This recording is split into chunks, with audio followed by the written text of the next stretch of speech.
नहीं, क्योंकि जो हालात पिछले कुछ महीनों से कुछ समय से बिगड़े हुए है, इन हालातों में जो वचन पर हम अध्ययन कर रहे हैं उस वचन के अनुसार बहुत सारे लोगों का जीवन कहीं ना कहीं आज अस्थिर है। पढ़ेंगे हम इब्रानी का 3 अध्याय और वचन 14। Hebrews chapter 3 verse 14। इब्री का रसपत्र 3 अध्याय वचन 14। क्योंकि हम मसीह के भागीदार हुए हैं। क्योंकि हम दुनिया के नहीं, टाटा बिरला के नहीं, धीरूभाई अंबानी रिलायंस एम्पायर के नहीं, किसी बड़ी कंपनी या इंटरनेशनल कंपनी के नहीं, तो हम मसीह के भागीदार हुए हैं। यदि मतलब यहाँ पे टर्म्स एंड कंडीशन बताई गई है। अगर आपको मसीह के भागीदारी में रहना है तो यदि आपको हम अपने प्रथम भरोसे पर हम हमारे प्रथम भरोसे पर, इंग्लिश में वर्ड है ओरिजिनल कन्विक्शन, पहला एहसास, पहली फीलिंग्स, जब हमने पहली बार मसीह के साथ अपना जीवन दिया था, जो पहला एहसास हमारे अंदर था, जैसा वो पहला प्यार को दर्शाता है, प्रथम प्रेम, पहला प्रेम, उस प्रथम भरोसे में अगर हम अंत तक स्थिर है, अंत तक अंत से स्थिर रहें, जैसा कहा जाता है, यदि आज तुम उसका शब्द सुनो, यदि आज तुम उसका शब्द सुनो, तो अपने मार्गों को तो अपने मनों को कठोर ना करो, जैसा कि क्रोध दिलाने के समय किया था। अभी यह एग्जाम्पल इजराइलियों के जीवन से पौलुस यहाँ पे देकर बता रहा है, लेकिन हमारा विषय है कि क्या आज के दिन तक हम हमारे प्रथम भरोसे पर स्थिर है या नहीं। और स्थिर नहीं इसका मतलब अस्थिर है, अब अस्थिर है इसका मतलब हमारा मन कठोर है। अगर हमारा मन कठोर है तो इसका मतलब हमारे मन में बुराई आई है, हमारे मन में अविश्वास आया है, और हमारे मन में अभी सब कुछ छोड़कर, अभी सभी बातों में प्रभु का मार्ग छोड़कर हम दुनिया में फिर से एक बार जाने की कोशिश कर रहे हैं। 12 वचन फिर से पढ़ेंगे हम, 12-13। हे भाइयों चौकस रहो, हे भाइयों चौकस रहो, सावधान रहो कि तुम में से तुम्हारे लोगों में से, ये स्पेशली विश्वासियों के लिए दिया गया है, ये अन्य जाति के लिए नहीं है। जो परिपक्व विश्वासी है, सेवा करने वाले हैं, सालों से विश्वासी है, जो परमेश्वर के मार्ग में है, उनको कहा गया है भाइयों चौकस रहो, ऐसा बुरा और अविश्वासी मन ना हो, ऐसा बुरा और अविश्वासी मन ना हो जो तुम्हें जीवित परमेश्वर से दूर हटा ले जाए, जो तुम्हें जीवित परमेश्वर से दूर हटा ले जाएगा। हर दिन एक दूसरे को समझते रहो, हर एक दिन एक दूसरे को समझाते रहो। ऐसा ना हो, अगर आप समझाएंगे नहीं तो ऐसा ना हो मतलब कुछ ना कुछ बुरी बात होने की आशंका यहाँ पे, कि तुम में से कोई जन पाप के छल में आकर कठोर हो जाए। इसका मतलब मैं स्टेप बाय स्टेप बताना चाहता हूँ। अगर हम इन दिनों में बुरे विचार के हो गए, अगर इन दिनों में हम अविश्वास को लेकर चल गए, पहले हम बहुत विश्वास में थे, पहले हमारे अंदर एक जुनून हुआ करता था, हमारे अंदर एक लगन हुआ करती थी, नहीं कुछ भी हो मैं परमेश्वर के मार्ग में चलूंगा, मैं बुराई से नहीं चलूंगा, मैं अविश्वास की बातें नहीं करूंगा। और तीसरी बात यहाँ पे दी गई है, जीवित परमेश्वर को छोड़ने वाला मन। वास्तविक यही पौलुस करिन्थियों की कलीसिया को कहता है, हमें तो मसीह का मन मिला है। लेकिन आज उस मसीह के मन में हालात बदलने की वजह से, परिस्थितियां बदलने की वजह से, बीमारियों की वजह से, फाइनेंशियल प्रॉब्लम की वजह से, फैमिली प्रॉब्लम की वजह से, नाना प्रकार की समस्याओं की वजह से, क्या ये मन कहीं ना कहीं बुराई की तरफ तो नहीं जा रहा है। पहले मैं पवित्रता की बातें करता था, पवित्रता बातें के ऊपर देखता था, पहले मैं अच्छी बातें सुनता था, लेकिन क्या मैं बुरी बातें मेरे मोबाइल से तो नहीं देख रहा हूँ। क्या मैं बुरी बातें मेरे मोबाइल से तो नहीं कर रहा हूं? क्या मैं बुरी संगत में फिर से तो नहीं गया हूं? ये बुरा मन, पहले मैं विश्वास की बातें करता था, लेकिन अभी कहता क्या पता होगा कि नहीं होगा। क्या अविश्वास का मन, पहले मैं उसकी सेवकाई के लिए, उसकी आराधना के लिए, उसके काम के लिए, इवन उसको देने के लिए भी मैं खुदा के करीब आता था, लेकिन आज क्या मेरा जीवन जीवंत परमेश्वर से दूर है? ये 3 प्रकार की बातें क्या करती पता है? एक बुरा परिणाम लाती है, और वो बुरा परिणाम क्या है? पाप के छल से मनुष्य का मन कठोर बनता है, और जैसे मन कठोर हो गया मनुष्य अस्थिर होता है, और जैसे वो अस्थिर हो गया वो प्रथम भरोसे से हट जाता है। जैसे वो प्रथम भरोसे से हट जाता है वो मसीह की भागीदारी से दूर चला जाता है। ये स्टेप बाय स्टेप सब बातें हैं। और इन बातों से आज हमें सीखना है कि क्या मेरा मन आज कहीं बुरा तो नहीं है? आज बाइबल स्पष्ट रीति से कहती है, नीति वचन 4:23 में, सबसे अधिक धन दौलत घरदार परिवार से भी अधिक अपने मन की रक्षा कर।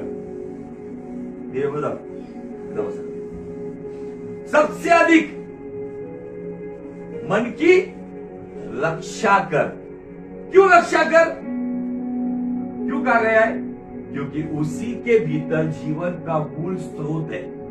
अगर हम हमारे मन की रक्षा बुरे मन से अगर सुरक्षा नहीं करते, अविश्वास की बातों से सुरक्षा नहीं करते, जीवंत परमेश्वर को छोड़ने वाली बातों से नहीं करते, तो ये बातें पाप के छल से मेरे अंदर एक कठोर मन को लेकर आएगी, और ये कठोर मन अस्थिरता को लेकर आएगा, और ये अस्थिरता मुझे स्वर्गीय पार्टनरशिप से बेदखल कर देगी। मतलब मेरे उद्धार से मुझे दूर करेगी, मुझे उसके राज्य में जाने के लिए, प्रवेश करने के लिए रुकावट बनेगी। इसीलिए आपको मुझे जांचना है कि इस वायरस के दरमियान जो परिस्थितियां हमारे जीवन में आई है, खाने पीने की प्रॉब्लम है, नाना प्रकार की समस्याएं, नाना प्रकार की अड़चने हमारे जीवन में चल रही है, ऐसी कोई बात से मेरा मन बुरा तो नहीं हुआ है? क्या रिश्ते नातों में आपके साथ किसी ने विश्वासघात किया है? फाइनेंशियल क्षेत्र में आपको किसी ने लूट लिया है? आपके बिजनेस नौकरी में आप कहीं ना कहीं स्ट्रगल कर रहे हो? आपके जीवन में बीमारियों की वजह से कहीं ना कहीं आज आप कहीं ना कहीं फंसे हुए हो? इन सब बातों ने, इन सब हालातों ने आपको विश्वास में खोखला तो नहीं बना दिया है? कमजोर तो नहीं बना दिया है? अपने आप को जांचो। बाइबल कहती है इब्रानी 4:12 में, परमेश्वर का वचन जांचता है। जब आप वचन को अंदर लेते हो ना, तो वचन, आपको बताना चाहता हूं, वचन सिटी स्कैन का काम करता है। किसका काम करता है? सिटी स्कैन का। जब सिटी स्कैन के लिए जब वो व्यक्ति का पूरा शरीर, जीवित व्यक्ति का शरीर जब उस मशीन में जाता है, तो सर से लेके पैर तक, बाह्य स्वरूप, अंतर स्वरूप, सभी क्षेत्रों में वो जांचता है कि कहां पे प्रॉब्लम है। वैसे इब्रानी 4:12 कहता है परमेश्वर का वचन जांचता है, और एक बात दिखाता है, परमेश्वर का वचन काटता भी है। जब सिटी स्कैन होता है तब समझ में आता है कि बाबा कहीं ना कहीं ट्यूमर है, तब उसको सर्जरी की जरूरत है। इसलिए वचन सर्जरी भी करता है, वचन डायग्नोज भी करता है। Hallelujah, praise the Lord. तो आज हमें इन दिनों में बहुत बड़े बड़े प्रचार की जरूरत नहीं है, बड़ी बड़ी भविष्यवाणियां की जरूरत नहीं है। इन परिस्थितियों में अभी सुनने में आया कि ये परिस्थितियां और 2 साल बदलने वाली नहीं है। कुछ लोग कोरोना वायरस के पीछे अपना उल्लू सीधा करने की कोशिश कर रहे हैं, अपना मकसद पूरा करने की कोशिश कर रहे हैं। जब तक इस पॉलिटिकल लेवल पे नया इलेक्शन नहीं आता है, तब तक हालात को ऐसे रखा जाएगा। लेकिन आगे के 2 साल तक क्या मैं स्थिर रहूंगा? क्या मैं कठोर जीवन जीऊंगा? क्या मेरे अंदर अविश्वास की बातें रहेगी? मेरे अंदर वो प्रथम भरोसा, जिसे प्रथम प्रेम को दर्शाया जाता है, फर्स्ट ओरिजिनल कन्विक्शन कहा गया है इस इंग्लिश में। क्या मेरा वो ओरिजिनल कन्विक्शन, वो पहले एहसास के साथ में उसके साथ रहूंगा?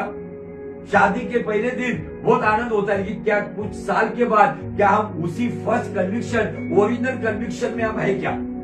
ये बहुत इंपॉर्टेंट है। इसलिए मैं कुछ लोगों को देखता हूं, परसों मैं किसी के लिए दुआ करने गया था, उनकी शादी को 50 साल हो गए। अंकल आंटी हॉस्पिटल में, आंटी बीमार है, अंकल भी वहां पर बैठे हुए थे, लेकिन उनको देखकर मुझे ऐसा नहीं लगा कि उनकी शादी को 50 साल हुए। मुझे ऐसा लग रहा था कि अभी न्यूली मैरिड कपल है। क्यों लगा ये? उसके पीछे का कारण शरीर को महत्व नहीं है, फीलिंग्स। उनको देखकर वो आंटी बिस्तर पे थे, अंकल उसका हाथ पकड़ कर बैठे हुए थे।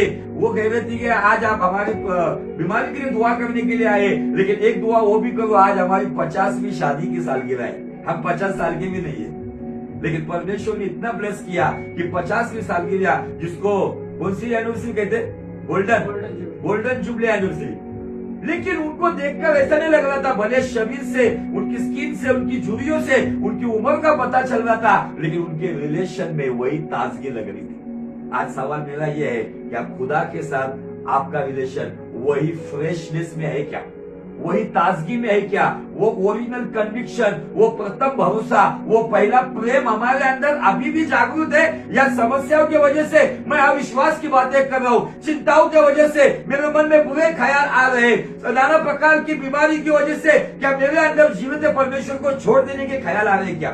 इसलिए इन दिनों में एक ऐसी भीड़ है जो अस्थिर मन की हुई है, जो पहले प्रभु प्रभु करने वाले थे वो अभी पैसा पैसा कर रहे हैं, जो पहले प्रभु के पीछे दौड़ने वाले थे वो अभी दुनियादारी के पीछे दौड़ रहे, जो पहले पवित्रता की चाल चलते थे वो अभी वासना की चाल में चल रहे। ऐसी भीड़ हमें दिख रही है, वो भीड़ उसके अंदर अगर उसको कुछ नाम देंगे तो नाम है अस्थिर मन वाली भीड़।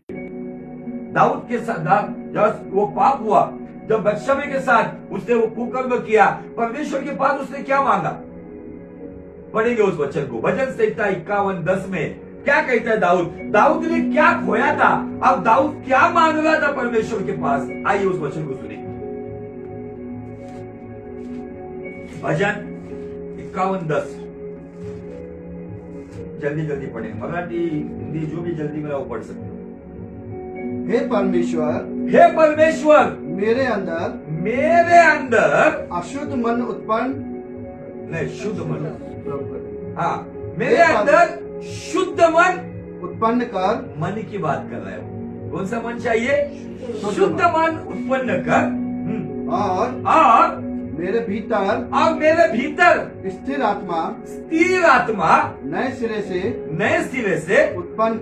दो बातों को मांग रहा है, उत्पन्न कर मतलब ये दो बातें उसने खोई है उसके जीवन में। जब बत्शबा के साथ उसने ये कुकर्म किया, इस व्यभिचार के बाद उसने अपने जीवन में दो बातों का नुकसान पाया है, और वही बात वो मांग रहा है कि प्रभु मैं बत्शबा के साथ व्यभिचार करने से पहले, वो कुकर्म करने से पहले मैं शुद्ध मन का राजा था और मैं स्थिर मन का राजा था, लेकिन मैंने उस शुद्धता को खो दिया है और मैंने अस्थिरता को पाया है, तो मुझे अस्थिरता को निकालकर एक स्थिर आत्मा और शुद्ध मन दे दे। दाऊद वहां पर ये नहीं कह रहा है प्रभु मैं ऐसा हूं, मैं वैसा हूं, ये सब कहने के बाद उसके जीवन के दो बड़े लॉस को बता रहा है कि ये मुझे चाहिए। आज अस्थिरता की वजह से लोग परिवार में रगड़े झगड़े कर रहे, लोग आपस में रिश्ते कहीं ना कहीं बिगड़ते जा रहे। आपको वो स्टेबिलिटी चाहिए, जब वो स्टेबिलिटी आती है ना, तब खाने को हो या ना हो वो मनुष्य प्रभु में बना रहता है। उसके जीवन में बीमारी हो या ना हो वो मनुष्य प्रभु में बना रहता है। और सबसे बड़ी बात क्या पता है, ये स्थिरता मसीह यीशु के साथ वो स्वर्गीय भागीदारी के साथ बनाए रखता है। हालेलुया। हमारे जीवन में ये भागीदारी बहुत इंपॉर्टेंट है। यही भागीदारी के ऊपर हमारा स्वर्ग के राज्य में जाना उसके साथ जुड़ा हुआ है। अगर इस भागीदारी के साथ अगर मेरा जीवन अंत होता है तो मुर्दे को भी वही भागीदारी उठाएगी। अगर जिंदा हूं तो जिंदी दशा में मेरे शरीर का उद्धार करते हुए उसके साथ लेकर जाएगी। ये भागीदारी जिंदगी के साथ भी है और जिंदगी के बाद भी है। इसलिए हमें इन बातों पर आज गंभीरता से सोचकर चलना होगा। Hallelujah, praise the Lord. क्या आज हमारे अंदर ऐसा कोई बुरा स्वभाव है तो परमेश्वर के पास लेकर आओ, उसको कहो कि ये इलाज तू ही कर सकता है। मेरे अंदर जो पहला प्रेम का, पहले भरोसे का, ओरिजिनल कन्विक्शन का जो जुनून था, वो जुनून मुझे फिर से चाहिए, वो लगन मुझे फिर से चाहिए। मुझे वो पहले प्यार से, जैसे मैं तेरे हुजूरी में अपने घर में प्रार्थना में मैं जैसे उस लगन के साथ आता था, वो लगन कम हुई है क्योंकि कलीसिया बंद है। इसका मतलब ये नहीं कि चर्चेस शुरू है इसलिए हम परमेश्वर से लगन करेंगे, नहीं। कलीसिया बंद होने के बावजूद कलीसिया के बारे में अगर स्टडी करेंगे तो प्रथम कलीसिया में एक बड़ा सताव आया था। तब कुछ लोग अंतुकिया में गए थे। वो अंतुकिया में जाने वाले लोगों की पहचान थी, वो तितर बितर हुए लोग थे। किसने अपने परिवार को गंवाया था, कोई अपने घर को गंवाया था, कोई अपने बिजनेस, अपनी नौकरी को गंवाया था, लेकिन अंतुकिया में आके बाइबल कहती है उन्होंने अन्य जाति को सुसमाचार और यहूदियों को खुदा का वचन दिया, क्योंकि यहोवा का हाथ उन पर था, इसीलिए एक बड़ी भीड़ वहां पर मसीह में आई।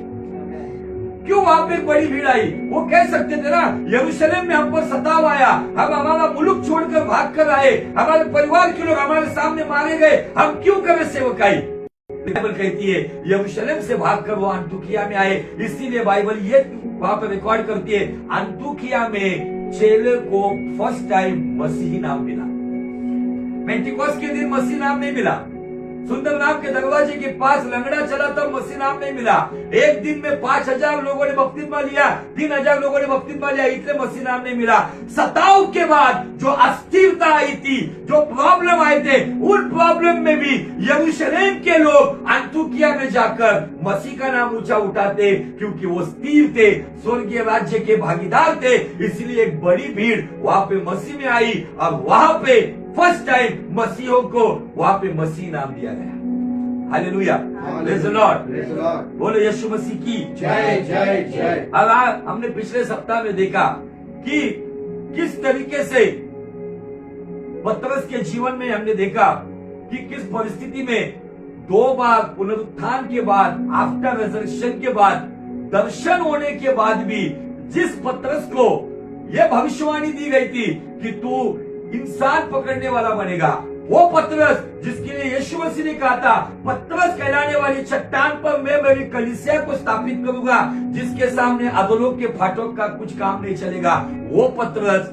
6 लोगों को साथ में लेकर टोटल कुल मिला के 7 लोग मिलकर फिर से एक बार मछली पकड़ने के लिए तिबरिया नाम के समंदर पे गए।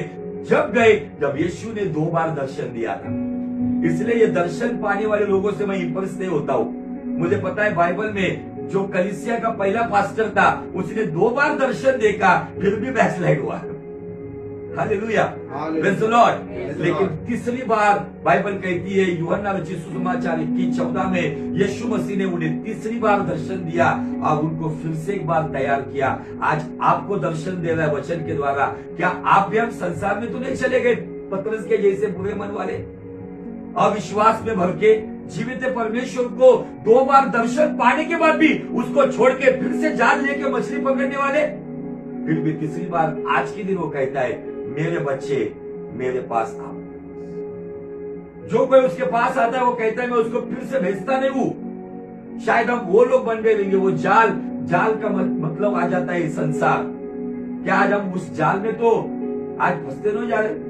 हमें अपने आप को जांचना होगा और प्रभु फिर से अगर बता रहा है तो हमें फिर से एक बार वो ओरिजिनल कंडीशन, वो प्रथम भरोसा, वो पहले प्रेम में आकर प्रभु को समर्पित करना होगा। उस बुरे मन के जगह पर एक अच्छा मन आज लेकर आओ, अविश्वास की जगह पर विश्वास को लेकर आओ, प्रभु को छोड़ने वाले मन की जगह पर प्रभु के करीब आने वाले मन को लेकर आओ। तब जाकर पाप के छल से जो कठोर वो पवित्रता के सामर्थ्य से मांस का बन जाएगा। जब वो मांस का हो जाएगा तब अस्थिर मन स्थिर हो जाएगा। जब स्थिर हो जाएगा तब हम प्रथम भागीदारी में उसके साथ फिर से आएंगे। Hallelujah, praise the Lord.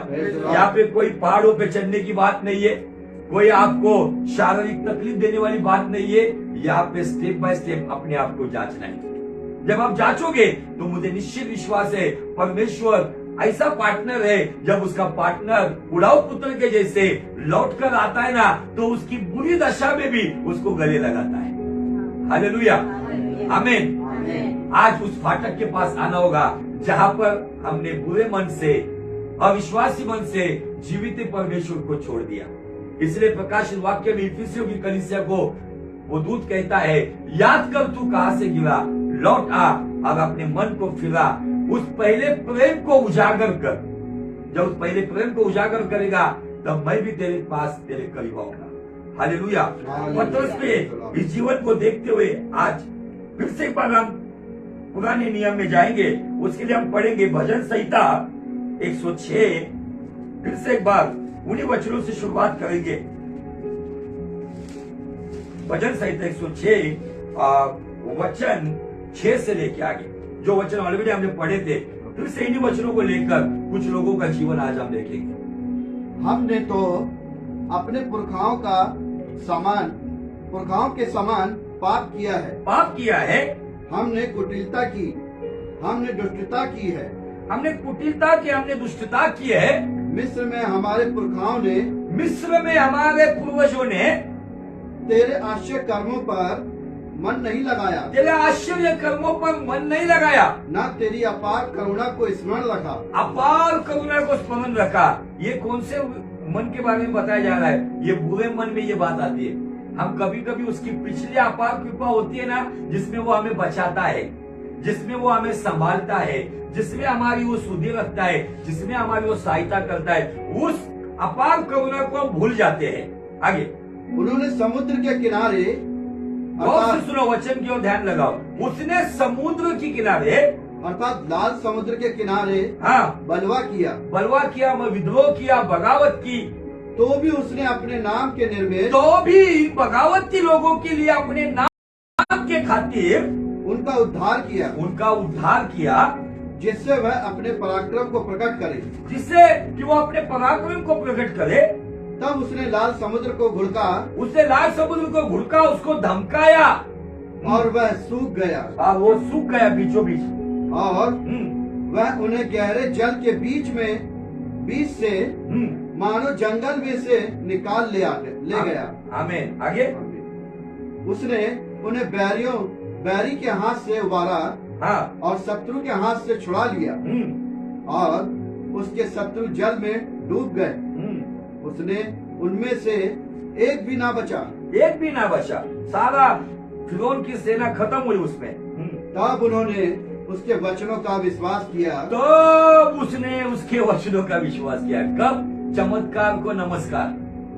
प्रभु ने मुझे संभाला, मुझे नौकरी दी, मुझे चंगाई दी, मुझे अच्छी बीवी दी, अच्छा पति दिया, मुझे फिर से जॉब मिला, मुझे फिर से नौकरी मिली। मुझे आपको बताना है, कुछ लोग ऐसे होते हैं जब परिस्थितियां बदलने के बाद शुक्रिया अदा करते हैं, लेकिन हमें इस कैटेगरी में नहीं रहना है। लेकिन उसके पहले ऐसा बताया गया है, मिस्र के जो 10 आश्चर्य कर्म थे उसे भूलकर उस अपार करुणा को भूल गए, जिसे बंधुआई से छुड़ाया गया था, उस अपार करुणा को भूल गए। हाँ, और उसकी स्तुति गाने लगे। हाँ, उसकी स्तुति का, वाह प्रभु तू बहुत भला है, क्योंकि फिरौन मर गया, लाल समुद्र पार हो आ गए, अभी टेंशन नहीं कुछ।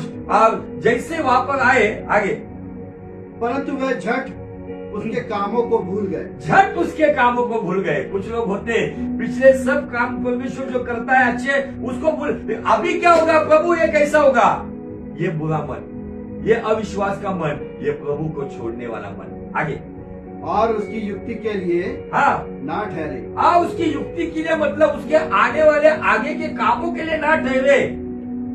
उन्होंने जंगल में अति लालसा की। जंगल में उन्होंने अति लालसा की। किस बात के लिए? खाने के लिए, पीने के लिए। इतनी लालसा की कि हमने जब पिछले 2 एपिसोड पहले देखा कि उस स्वर्गीय मन्ना को वो कहते हैं निकम्मी रोटी, ऐसी लालसा की। हाँ, और निर्जल स्थान में परमेश्वर की परीक्षा की। और निर्जल स्थान में परमेश्वर की परीक्षा की, उसके सामने कुड़कुड़ाया। तब उसने हाँ, उन्हें मुंह मांगा वर तो दिया, तो भी उसने मुंह मांगा वर दिया, परंतु उसके प्राण को सुखा दिया। उनके प्राणों को सुखा दिया। मतलब उनकी डेड बॉडीज हमने देखा है जंगल में पड़ी रही। नई नस्ल के लोग यरदन पार गए। पुरानी नस्ल में से केवल कालेब और यहोशू, ये 2 ही लोग गए, बाकी सारे जंगल में खत्म हुए। आगे, उन्होंने छावनी में मूसा के और यहोवा के पवित्र जन हारून के विषय में भी दाह की। उन्होंने छावनी में मूसा और हारून के प्रति क्या की? दाह की। दाह मतलब ईर्षा, जलन रखी, और उसके बाद उन्होंने बगावत भी की। आज का टॉपिक यहां से शुरू होता है। उन्होंने छावनी में मूसा के खिलाफ दाह क्यों की? हारून के खिलाफ दाह क्यों की? उसके पीछे का कारण क्या था? कभी कभी हम इस क्षेत्र में भी कभी कभी ऐसा कुछ बुरा मन रखते हुए, अविश्वास को रखते हुए अपना बर्ताव इस तरीके से करते कि जैसे जीवित परमेश्वर को छोड़ देते। 3 लोगों के बारे में बाइबल कहती है इस वचन के अनुसार, कोरह, दातान और अबीराम, ये 3 लेवी गोत्र के लोग थे। इन्होंने मूसा और हारून के खिलाफ एक बगावत की, एक जेलसी रखी, और अपने लीडर्स और अपने अगुवे के खिलाफ शत्रु समान हो गए। क्या हुआ वहां पर? देखो आगे, भूमि फटकर दातान को निगल गई दातान को निगल गई और अबीराम के झुंड को ग्रस्त किया अब्राम के झुंड को ग्रस्त किया। और उनके झुंड में आग भड़क उठी हाँ, और दुष्ट लोग लौ से भस्म हो गए। अभी यहाँ पे इस वचन को लेकर हम पुराने नियम में चलेंगे, गिनती के किताब में चलेंगे हम, उसका 16 अध्याय, बुक ऑफ नंबर्स, गणना 16 अध्याय वचन 1 में आपको कुछ बातों का जवाब मिलेगा। कोरा जो लेवी का परपोता कहलाता था, परपोता कहात का पोता हाँ, और इसहाक का पुत्र था, वह एलियाब के पुत्र दातान और अमीराब और पेलेल के पुत्र ओन, इन तीनों रूबेनियों से मिलकर मंडली में के 250 प्रधान जो सभासद और नामी थे, उनको संग लिया और वे मूसा और हारून के विरोध उठ खड़े हुए और उनसे कहने लगे, तुमने बहुत किया, अब बस करो। देखो 250 लोग और ये 3 मेन लोग, ये लोग आकर मूसा और हारून के सामने आके, वो मूसा और हारून जिन्होंने मिस्र से उनको छुड़ाया, जिन्होंने जीवते परमेश्वर की पहचान करके दी, जीवते परमेश्वर पे विश्वास करने वाली बातें उन्होंने बताई, वो लोग इनके सामने आकर क्या कहते पता है? उनके ही गोत्र के लोग है, लेवी गोत्र के लोग ही है, लेकिन क्या कहते, अब बस हो गया तुम्हारा। क्या आज हमारे अंदर ऐसा तो स्वभाव नहीं आया है?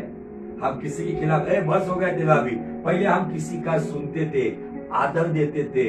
आपको जिस दिन आदर देना बंद हुआ ना, समझना आपका भाव कम हुआ है, वहां से थोड़ा अभी साइड हो जाओ। फिर आपके बच्चे होंगे, रिश्ते नाते होंगे, दोस्त यारी भी होंगे, जहां पर आपके शब्दों को आदर नहीं, आदर के अंदर आता है डर।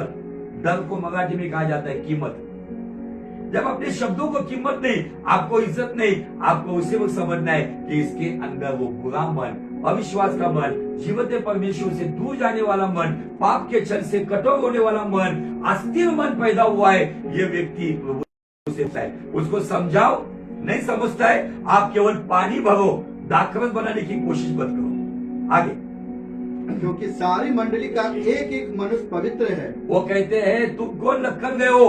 सारी मंडली का एक एक मनुष्य पवित्र है और यहोवा उसके मध्य में रहता है। और यहोवा उनके मध्य में। इसलिए तुम यहोवा की मंडली में हाँ, ऊंचे पद वाले क्यों बन बैठे हो? क्यों बन बैठे हो? सवाल है सब बातों में, बहुत बड़े बन बैठे हो आप लोग। हाँ, ये 2 बातों के द्वारा क्या लगता है, कैसे शब्द ये? यही मूसा और हारून को इज्जत देने वाले लोग, एक समय आया इनके अंदर बुरा मन, अविश्वास का मन। पहले मूसा पर विश्वास करते थे पानी के लिए, मन्ना के लिए, वो नॉनवेज पंछियों को खाने के लिए, जंगल में चलने के लिए, चट्टान से पानी निकलने के लिए। लेकिन परिस्थिति क्या आई? इन एग्जाम्पल से मैं आपको बताना चाहता हूं, जो लोग पहले आपका आदर करते थे, जो लोग आपको सर पे बिठाकर नाचते थे, एक समय आएगा कुछ लोग आपके खिलाफ बलवा करेंगे, आपके खिलाफ जाएंगे, आपके रिश्ते नाते होंगे, कोई भी हो, लेकिन आपको मूसा और हारून के जैसे स्थिर रहना होगा। हालेलुया। देखो आगे क्या हुआ। यह सुनकर मूसा अपने मुंह के बल गिरा। क्या कहा है? मूसा अपने मुंह के बल गिरा। आज का मूसा होता तो क्या कहता था? तुम्हारी ये औकात, किससे बात कर रहे हो? मैं कौन हूं? मैं वही हूं तुझे मिस्र में से छुड़ा कर लाया हूं। मैंने लाठी चलाई, लाल समंदर दो, मैं आता था। लेकिन यहाँ पे मूसा में दिखता है कि ये इतना बड़ा अपमान, ये जिल्लत उठाने के बाद भी बाइबल कहती है मूसा मुंह के बल गिरा। इसलिए परमेश्वर कहता है मूसा संसार में मेरे सामने नम्र व्यक्ति है। पूरी दुनिया में एक नम्र व्यक्ति परमेश्वर को दिखा और वो नम्रता यहाँ पे दिखती है। ये परमेश्वर का सहभागी है जिसने अपनी स्थिरता को रखते हुए, एक ही बार मूसा अस्थिर हुआ, उसका खामियाजा ये भुगतना पड़ा उसे कि वो यर्दन के पार नहीं जा पाया। एक ही बार वो अस्थिर हुआ था, वो चट्टान से बात करने को कहा था, लेकिन चट्टान के ऊपर 2 बार लाठी मारी। चमत्कार हुआ, लेकिन खुदा की मर्जी के खिलाफ हुआ। एक ही बार वो अस्थिर हुआ, और इस अस्थिरता का परिणाम क्या हुआ? मूसा यरदन पार नहीं जा पाया। आज अस्थिरता की वजह से बहुत लोगों ने अपने आत्मिक जीवन में नुकसान किया है, पारिवारिक जीवन में नुकसान किया है, नौकरी में, बिजनेस में नुकसान किया है। कहीं ना कहीं आज मुझे आपको बताना है, जो स्थिर रहता है ना, वो सहता है, वो सहन करता है, वो टिक फॉर टैट नहीं चलता है, वो अपने जीवन में डिसिप्लिन रखता है। या फिर मूसा उन लोगों को जो उसके सामने के बच्चे थे, उन बच्चों को वो कहता है, उनके सामने मुंह के बल गिरता है, और वहां पे उनकी बातें क्या कहता है? वो कहते हैं अब बस करो, बहुत हो गया तुम्हारा, तुम भी बहुत बड़े बने रहे क्या? मूसा ने यहाँ पे एक उत्तम उदाहरण हमें दिया है। आगे डायरेक्ट हम पढ़ेंगे 7 वचन से आगे। और कल उनमें आग रखकर यहोवा के सामने धूप देना। हाँ, तब जिसको यहोवा चुन ले वही पवित्र ठहरेगा। हाँ, हे लेवियों, तुम भी बड़ी बड़ी बातें कहते हो, बड़ी बड़ी बातें करते हो, अब बस करो। मूसा कहता है अभी बस करो, बहुत सुना मैंने आपकी बड़ी बड़ी बातें। मूसा ने वहां पे, उन्होंने चैलेंज किया, तो मूसा ने कहा ठीक है, कल अपने अपने धूपदान लेकर आओ, उसमें धूप डालो, सब लोग मिलकर आ जाओ, देखते सच में यहोवा किसकी ओर है, देखते सच में परमेश्वर किसकी साइड है। आगे, क्या यह तुम्हें छोटी बात जान पड़ती है? हाँ, कि इस्राएल के परमेश्वर ने तुमको इस्राएल की मंडली से अलग करके अपने निवास की सेवा करके और मंडली के सामने खड़े होकर उसकी भी सेवा टहल करने के लिए अपने समीप बुला लिया है। 3 बात कहता है यहाँ पे। उनको ऑलरेडी मूसा कहता है तुमको ऑलरेडी इन 12 गोत्रों से परमेश्वर ने ब्लेस किया है। नंबर 1, तुमको अलग किया है। नंबर 2, तुम्हें निवास करने की, जहाँ पे यहोवा निवास करता है, शायद कोई निवास स्थान के बर्तन उठाने वाला होगा, तंबू उठाने वाला होगा, वेदी साफ करने वाला होगा, लेकिन तुम्हें अंदर की सेवकाई दी है। और नंबर 3 पे वो कहता तुम्हें समीप बुलाया है। 3 बातें। लेकिन कुछ लोग अपने काम में सेटिस्फाइड नहीं रहते, कुछ लोग अपने बिजनेस में, अपनी नौकरी में, अपने परिवार में सेटिस्फाइड नहीं रहते। उनको लोगों का देखकर उसकी कॉपी करने में उनके अंदर वो जेलसी आ जाती है। जो आप बदल कर सकते वो मैं नहीं कर सकता हूं, जो यहाँ पे व्यवस्था कर रहे वो मैं नहीं कर सकता हूं। जिसको उसको परमेश्वर ने अलग करके सेवकाई के लिए समीप बुलाया है, वो उस काम में समाधानी रहे। सबसे बड़ी ब्लेसिंग क्या है पता है? सेटिस्फैक्शन, समाधान। जो भी है ना उसमें समाधान हो।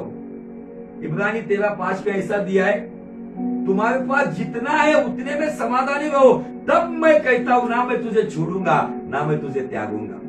कभी कभी हम आसपास की परिस्थितियों को देखते, ऊपर के लोगों को देखते, तब हमारे अंदर कहीं ना कहीं अस्थिरता, जेलसी आ जाती है। और यही बातें हमारे पास जो है ना उसको भुलाकर हम दूसरे के पास जो है उसको देखकर हमारे मन में कहीं ना कहीं कड़वाहट में भर जाती है। इसलिए मैं कहता हूँ सबसे बड़ी ब्लेसिंग वो है कि जो भले झोपड़ी में रहे या महल में रहे, उस जगह पर वो समाधानी रहे। जिसके जीवन में समाधान नहीं है, सेटिस्फैक्शन नहीं है, उसके पास करोड़ों रुपए रहने के बाद भी वो कंगाल और भिखारी है। लेकिन भले जिसके पास कुछ नहीं, आज के हालात में शायद हमारे बैंक अकाउंट खाली है, लेकिन उस हालात में भी अगर हम समाधान रखते हो तो वो हमारे ब्लेसिंग है। इन लोगों को बता रहे तुम्हें ऑलरेडी अलग किया है, लेकिन फिर भी तुम्हारे अंदर ये डाह पैदा हुई है। जो डाह, जब ये डाह आती है, जेलसी आती है ना, इंसान देखता नहीं बड़ा है क्या छोटा है, डायरेक्टली उसके सामने उसको अपमानित करता है। देखो आगे क्या हुआ है। और तुझे और तेरे सब लेवी भाइयों को हाँ, भी अपने समीप बुला लिया है। तुम्हें और तुम्हारे भाइयों को भी नजदीक बुलाया है, मंदिर के अंदर काम दिया है तुम्हें। आगे, फिर भी तुम याजक पद के बीच खोजी हो। याजक पद, अभी तुमको याजक पद के भी खोजी हो।